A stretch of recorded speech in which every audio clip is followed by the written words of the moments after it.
सेब को नाले में फेंकने के मामले में प्रदूषण नियंत्रण बोर्ड की ओर से 1 लाख का जुर्माना लगाने पर एक बार फिर राजनीति गर्मा गई है। भाजपा ने जहां इसे अमानवीय घटना करार देते हुए कांग्रेस को सेब बागवान विरोधी सरकार करार दिया है, वहीं बागवानों ने इस फैसले की निंदा करते हुए आंदोलन की चेतावनी दे दी है। भाजपा मीडिया प्रदेश प्रभारी कर्ण नंदा ने कहा कि प्रदेश में आपदा के समय अधिकतर सड़कें बंद होने के कारण बागवान मंडियों तक सेब पहुंचाने में असमर्थ थे। मजबूरन सेब सड़ने की स्थिति में उसे नदी नालों में बहाना पड़ा। उन्होंने कहा कि सरकार बागवानों को राहत देने के बजाय एक पॉल्यूशन नियंत्रण बोर्ड की तरफ से लेटर थमा दिया गया। बागवान को जहां राहत राशि की उम्मीद थी, वहीं उल्टा बागवान को जुर्माना लगा दिया गया।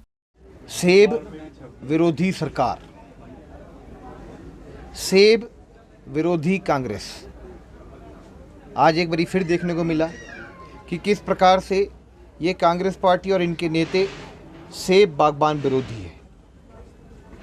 जिस प्रकार से जब आपदा आई थी तो हिमाचल प्रदेश की बहुत बड़ी तादाद में 700-800 से ऊपर सड़कें जो है वो बंद रही।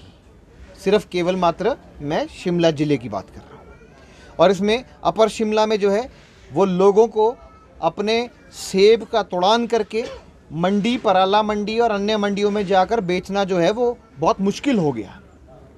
और बागबान जो है वो अपेक्षा कर रहा था कि ये कांग्रेस की सरकार आएगी और उनकी मदद करेगी, पर ऐसा नहीं हुआ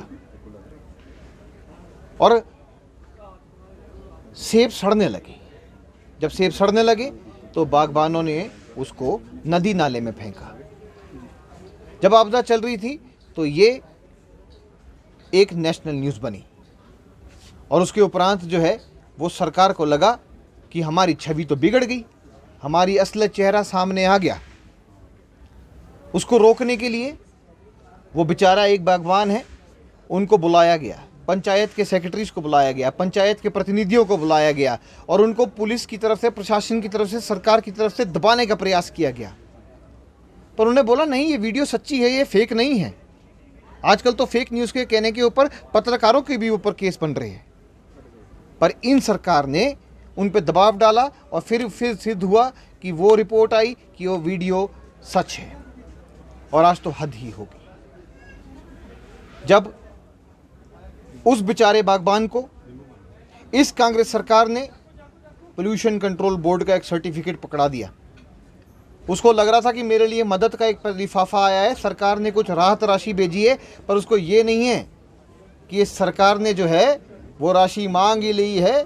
हम उसको क्या बोले, दबाव राशि, पनौती राशि या किस प्रकार की राशि।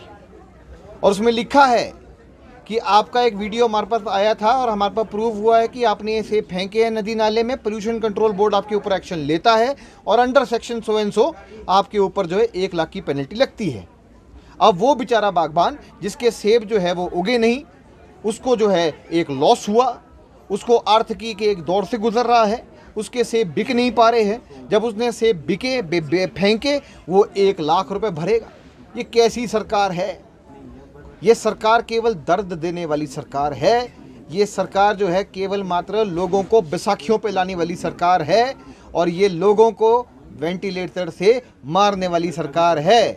ये केवल मात्र एक नकारात्मक सरकार है।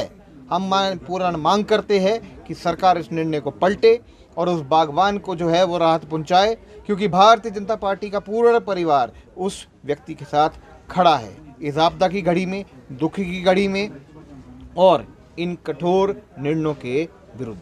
धन्यवाद। वही Himalayan society for horticulture and agriculture development Himachal Pradesh के अध्यक्ष ने बागवान पर लगाए गए जुर्माने का विरोध करते हुए कहा कि इस फैसले से सरकार का बागवान व किसान के प्रति जो रवैया है वह सामने आया है। उन्होंने कहा कि जो वर्तमान सरकार पूर्व में बागवान हितैषी बनती थी, वही अब सरकार बागवान विरोधी बन गई है। सरकार ने बागवानों से जो वादे किए थे अभी तक उन्हें पूरा नहीं किया गया। उन्होंने सरकार को चेताया है कि इस निर्णय को वापस लिया जाए, अन्यथा बागवानों को इस विषय पर मंथन करना होगा। News desk. नमस्कार, मैं डिम्पल पांचटा, अध्यक्ष Himalayan society for horticulture agriculture development Himachal प्रदेश।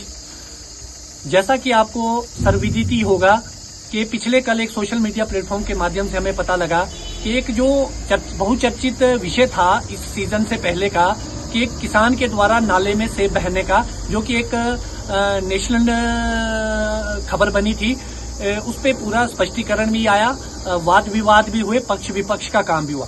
सरकारों ने आपसी द्वेष से भी लड़ते रहे उस विषय पर, मगर आज मैं आपको बताना चाहूंगा कि ये जो 2 लाख रुपए का किसान के ऊपर लायबिलिटी डाली गई है, उसका मैं घोर विरोध करता हूं।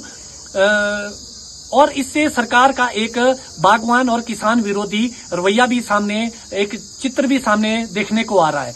जैसा कि ये चर्चा चली और 21 दिन तक लगभग रोड बंद था, उसके बाद 21 दिन के बाद खुला और आज भी वो रोड बंद पड़ा है। शायद सरकार को ये पता नहीं होगा, एक बार कभी फील्ड पे जाके तो देखिए कि रोड थ्रू है वो पूरा की नहीं है, आज भी रोड बंद है।